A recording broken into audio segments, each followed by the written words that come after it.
NDA और महागठबंधन के जो घटक है आरजेडी, वो आज भी युवराज और राजा की तरह काम करते हैं।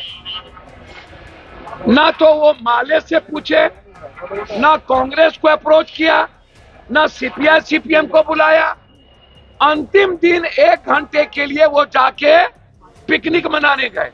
महागठबंधन के अंदर आरजेडी अपने सहयोगी दलों से कुछ भी राय मशवरा नहीं करती है।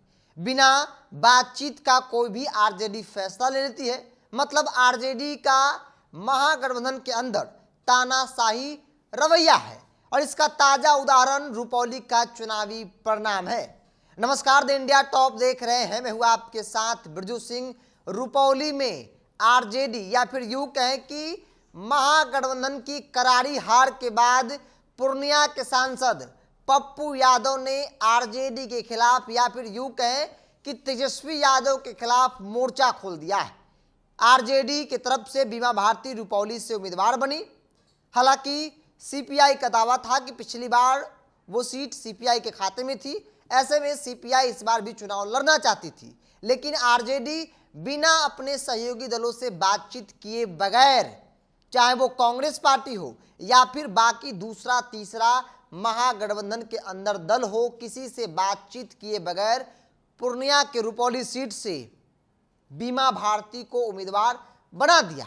अब इसके बाद पप्पू यादव की भी प्रतिक्रिया आ गई है। पप्पू यादव ने हार का कारण बता दिया है। पप्पू यादव ने स्पष्ट तौर पे कहा कि जो युवराज है वो अंतिम वक्त में जाते हैं चुनाव प्रचार करने। मतलब वो तेजस्वी यादव को निशाना बना रहे हैं। इतना ही नहीं, वो यह भी कह रहे हैं कि किसी से कोई बातचीत महागठबंधन इंडिया गठबंधन के अंदर नहीं की गई।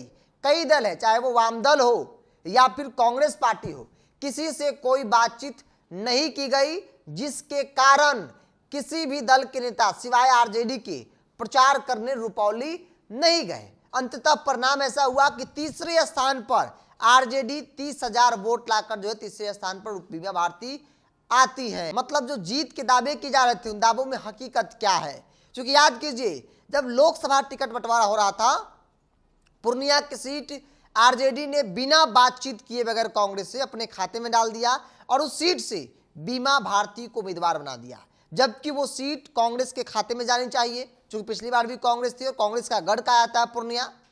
और ऐसे में पप्पू यादव कांग्रेस के टिकट पर चुनाव लड़ने वाले थे, लेकिन लालू प्रसाद यादव और तेजस्वी यादव ने वो सीट ही नहीं दिया कांग्रेस पार्टी को और बिना कांग्रेस पार्टी से बातचीत के बीमा भारती को उम्मीदवार बना दिया। जैसे उम्मीदवार बीमा भारती बनी लोकसभा के पूर्णिया से, कांग्रेस पार्टी भी चौंक गई। कांग्रेस पार्टी की तरफ से प्रतिक्रिया आई कि भाई हमसे कोई बातचीत नहीं की गई और यही आलम रहा कि कांग्रेस पार्टी का कोई नेता पूर्णिया में प्रचार करने नहीं गया। पप्पू यादव निर्दलीय थे, बावजूद पप्पू यादव चुनाव जीत गए। और वही परिस्थिति एक बार फिर से पूर्णिया के रुपौली सीट पर हुई। क्योंकि रुपौली बीमा भारती के इस्तीफे के बाद खाली हुई थी, उपचुनाव हुआ और उपचुनाव में आरजेडी ने फिर से बीमा भारती को मौका दिया। बीमा भारती की जमानत तो जब्त नहीं हुई, लेकिन तीसरे स्थान पर बीमा भारती रही।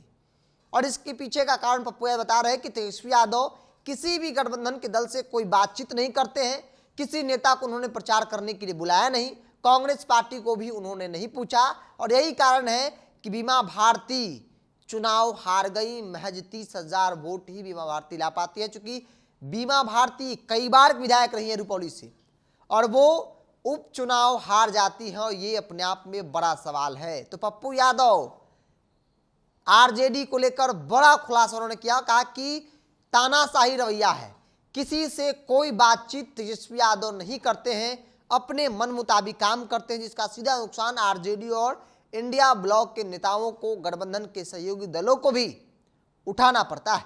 बहरहाल आरजेडी की हार, बीमा भारती की हार को लेकर आपका क्या राय है? क्या पप्पू यादव सही कह रहे हैं? आप अपनी राय को कमेंट्स बॉक्स में रखिए। बहरहाल इसको इतना ही।